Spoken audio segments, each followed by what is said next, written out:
امیر حمزہ کا ایمان لانا کوئی معمولی واقعہ نہیں تھا۔ جس طرح مسلمانوں میں خوشی کی لہر دوڑ گئی تھی تو کفار کے اندر یہ خبر ایک بجلی بن کے گری، تو وہ بھی دار الندوہ میں بیٹھے اور سوچنے لگے کہ اب کیا کیا جائے۔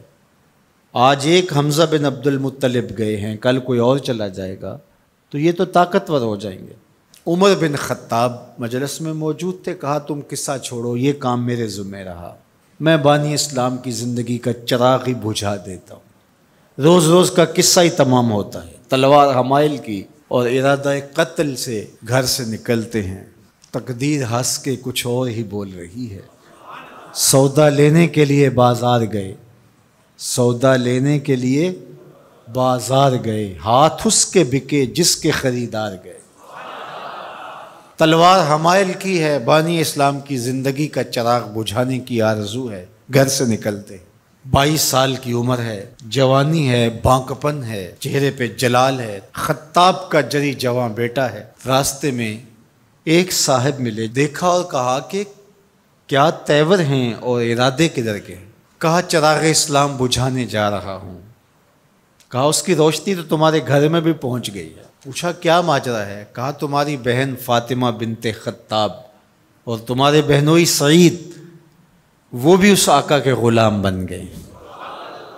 بس غصے میں بہن کے گھر پہنچتے ہیں اور دروازے کو دستک دیتے ہیں۔ اندر قاری قرآن ان کو قرآن سکھا رہا ہے۔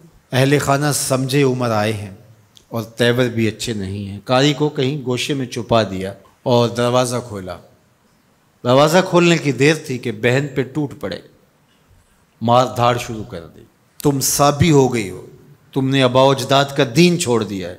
مار مار کے ان کو لہو لہان کر دیتے ہیں۔ تو بہن بولتی ہے عمر سنو، تم خطاب کے بیٹے ہو نا، میں بھی خطاب کی بیٹی ہوں، میں بھی اپنے موقف سے ہٹنے والی نہیں ہوں۔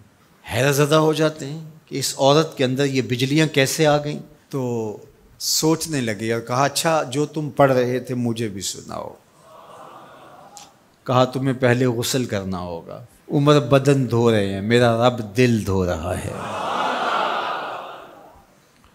اتنے میں قاری قرآن کے ورق لے کے آ گیا اور تلاوت ہوتی ہے، طٰہٰ ما انزلنا علیک القرآن لتشقیٰ، اے 14ویں کے چاند محبوب، ہم نے قرآن اس لیے نازل تو نہیں کیا تھا کہ آپ مشقت میں ہی پڑ جائیں۔ تلاوت ہوتی جا رہی ہے، عمر کی آنکھوں سے آنسو ٹپکتے چلے جا رہے ہیں۔ کہا عمر کی عمر برباد ہو گئی، چلو مجھے حضور کی چوکھٹ پہ لے چلو۔ اللہ اکبر۔ دار ارقم میں حضور تشریف فرما تھے، تلوار اس طرح حمائل کی ہوئی ہے اور اسی حالت میں حضور کی دہلیز پہ جا رہے ہیں۔ دروازے کے سوراخوں سے دیکھا صحابہ نے، کہا کہ عمر آ رہے ہیں، تلوار ہے ہاتھ میں۔ تو حضرت امیر حمزہ نے کہا گھبرانے کی ضرورت نہیں ہے، اگر ارادہ خیر سے آ رہے ہیں استقبال کریں گے، خوش آمدید کہیں گے، بٹھائیں گے، عزت دیں گے، اور اگر ارادہ اچھا نہیں ہے تو اسی کی تلوار سے اس کا سر کاٹیں گے۔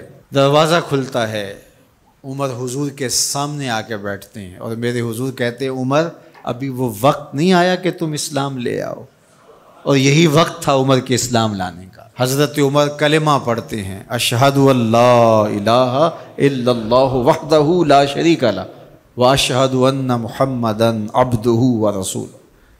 جو ہی عمر کی زبان سے کلمے کی صدا سنتے ہیں صحابہ، اتنے زور سے اللہ اکبر بے ساختگی میں کہتے ہیں مکے کی گلیاں گونج اٹھتی ہیں۔